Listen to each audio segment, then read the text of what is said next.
Muy buenas tengan jóvenes, esta vez para la semana 3 de cálculo 2, que son antiderivadas o primitivas de una función. Una antiderivada o primitiva de una función viene siendo a como estaba antes la función antes de ese derivado. Entonces, por lo general, representado con una f mayúscula en vez de la f minúscula característica de las funciones. Entonces, aquí jóvenes tenemos que conocer cómo estaba antes dicha función de ese derivado. Aquí es necesario tener otra vez la tablita de derivadas vista en cálculo 1 para sacar la respuesta de cada de esto. Por ejemplo, si f de x vale 0, o sea, su derivada vale 0, pues ¿cómo estaba antes de ese derivado?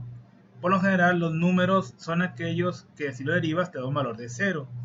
Por lo general también los números reciben un nombre de constante. Entonces lo ponemos como una C, que significa la constante. Pueden haber escrito un número cualquiera, por ejemplo 10, 15, menos 10, etcétera, pero también la C representa ese número que es una constante. En el caso del inciso B, cuando f de x vale 1, su derivada vale 1, como estaba antes, ahora sí va a tener una variable. Cuando es un valor diferente de 0, va a tener una variable, en este caso la variable x, entonces su primitiva es simplemente x de valor. Porque si derivamos x te va a dar un valor de 1.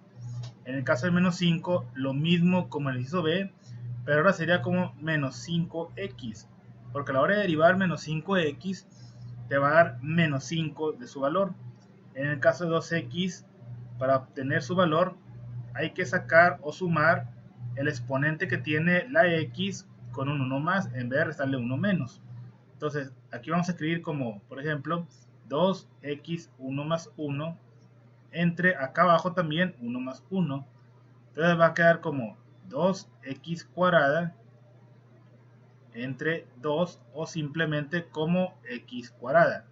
Porque si derivamos x cuadrada te va a dar 2x. En el caso del 3x cuadrada, a la hora de sacarlo, te va a dar, con el procedimiento anterior, lo siguiente. 3x2 más 1 y acá 2 más 1. Acá nos va a quedar arriba 3x al cúbico y abajo entre 3 y 3 entre 3 te da 1, entonces nos queda como x al cúbico la solución. Y si derivamos x al cúbico te va a quedar como 3x cuadrada. En el caso de Euler, su derivada, que también es Euler, su primitiva también sigue siendo Euler, siempre y cuando no tenga número ese x que está arriba, ¿no? En el caso de x a la 5, derivadas rápidas o funciones antiderivadas rápidas sería x, ¿verdad? A la hora de obtenerlo, 5 más 1 entre 5 más 1. Acá te va a quedar como x a la 6 sobre 6 su valor. Entonces nos va a quedar de esta manera esa primitiva. En el caso del x a la 6, parecido al x a la 5, nos va a quedar x 6 más 1 entre 6 más 1. Acá nos va a quedar como x a la 7 entre 7, su primitiva. En el caso de 1 entre 2 raíz de x, esta es la derivada de la raíz de x por sí sola, simplemente que su primitiva es simplemente raíz de x. En el caso de 1 sobre x, 1 sobre x es la derivada de logaritmo natural de x, porque si derivamos logaritmo natural de x te da 1 sobre x. En el caso de las funciones exponenciales que tenemos esta forma, se saca de la siguiente manera. Ese logaritmo de 6 también va a pasar dividiendo entre el logaritmo de 6, se va a eliminar y simplemente va a quedar 6 a la x, ¿sí? Porque la derivada de 6 a la x es este valor 6x logaritmo a la 6. En el caso de coseno de x, su primitiva viene siendo lo contrario, seno de x, porque la derivada es seno de seno de x es coseno de x. En el caso de menos seno de x, su primitiva, a como estaba antes, es coseno de x, al revés ahora, pero positivo. La primitiva de la secante cuadrada viene siendo tangente de x, porque si derivamos tangente de x te va a dar secante cuadrada. La primitiva de menos cosecante cuadrada de x es cotangente de x, si derivamos cotangente de x te va a dar menos cosecante al cuadrado. La primitiva de secante de x, tangente de x, viene siendo solamente secante de x. Si derivamos secante de x, su derivada es secante de x, tangente de x. Recuerden que las primitivas o antiderivadas, esas como estaban antes, la función antes de derivarse. De esta forma nos queda ya para estos ejercicios. Pasamos a la segunda sección donde dice determina 6 antiderivadas de la función x al cúbico. O sea, 6 antiderivadas o primitivas de esa función x al cúbico. Por ejemplo, puedo escribir el valor de esa antiderivada de la siguiente manera. Recuerden que aquí a la hora de sacar su antiderivada, f de x, te puede quedar x 3 más 1 y abajo 3 más 1, que es igual a x a la 4 entre 4. Entonces la primera parte puede quedar así, x a la 4 entre 4. La segunda parte puede quedar también como x a la 4 entre 4 más 10. Le puedo poner un número porque si derivamos el número te queda 0 y la derivada va a quedar como x a la 3, ¿no? En el caso del tercero puedo incluso modificar, por ejemplo, x a la 4 entre 4 menos 5, también negativo, si lo derivo da 0, queda igual. En los otros tres puedo hacer otras combinaciones, por ejemplo, poner 5x a la 4 sobre 20. ¿Por qué 5x a la 4 sobre 20? Si derivamos este valor, se va a eliminar los 20 y te va a quedar x a la 3 solo. Lo mismo sucede si utilizamos el 3x a la 4 entre 12 más 1, por así decirlo. La derivada de 3x a la 4 entre 12 más 1 te da también solamente x a la 3. O también si derivamos el 4x a la 4 entre 16 menos 20, otro ejemplo. Si utilizamos estas derivadas también lo mismo va a pasar, se van a eliminar los 16 porque 4 por 4 es 16 y la derivada queda como x a la 3 y la derivada de 20 se hace 0.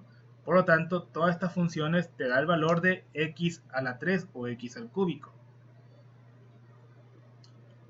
La otra tanda de ejercicios es tener la tablita de valores del teorema 3, donde aquí, por lo general, ya no se escribe la constante de un número cualquiera, sino que se escribe la constante c, que significa cualquier número real. Y aquí dice que si la derivada vale 0, la antiderivada o primitiva es una constante, simplemente. Si es un número diferente de 0, la primitiva es el número por x más c.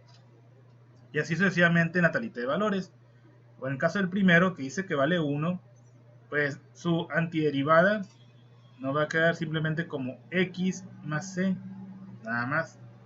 En el caso del inciso B, como vale x, se utiliza la parte del inciso C, que es esta fórmula, la que dice x 1 más 1 entre 1 más 1. Aquí nos queda como x al cuadrado entre 2 y acá sería más c al final. En el caso del x más 4 es la combinación de ambos, es la combinación del x cuadrada sobre 2 más la del inciso A, pero 4x más c. En el caso del inciso D, primero vamos a pasar bien el valor, te va a quedar como 1 sobre 2 x a la 1 medio, que también queda como 1 sobre 2 raíz de x. Y en los ejercicios anteriores ya vimos una forma que estaba así, igual, y que su antiderivada era simplemente raíz de x más c. En el caso de Euler, como aquí tiene un 2, ese 2 también va a ser afectado. Te va a quedar Euler a la 2x, pero ese 2 también va a pasar dividiendo aquí en esta parte. Entonces nos va a quedar Euler a la 2x entre 2 más c. En el caso del inciso F, su antiderivada nos va a quedar de la siguiente forma. 4x 3 más 1, acá 3 más 1. Y en el caso del 1 sobre x es logaritmo de x, ahí lo tenemos también, ¿no? En la fórmula. Esto va a pasar ahora como f de x es igual a x a la 4, simplemente, más logaritmo de x más c. ¿Por qué x a la 4? Porque 4 entre 4, el de abajo, se eliminan y se suman los exponentes x a la 4. En el caso del seno de x, y ahí lo tenemos de hecho, es menos coseno de x más c. Tenemos rápidamente su primitiva. Y en el caso del último, secante por tangente de x, que también lo tenemos, ¿no? Secante por tangente de x, aquí lo tenemos, esa es la parte h. Dice que su antiderivada es secante de x, y en el caso de menos 3 a la x, cuando es número, aquí lo tenemos, es la parte L, dice que es menos, aquí no vamos a tener 3 a la x, y abajo logaritmo de 3 más c. De esta forma pues ya quedan resueltas esas antiderivadas de esas funciones, y de esta manera pues se termina los ejercicios de la semana 3. Sería todo y nos vemos en la siguiente sesión.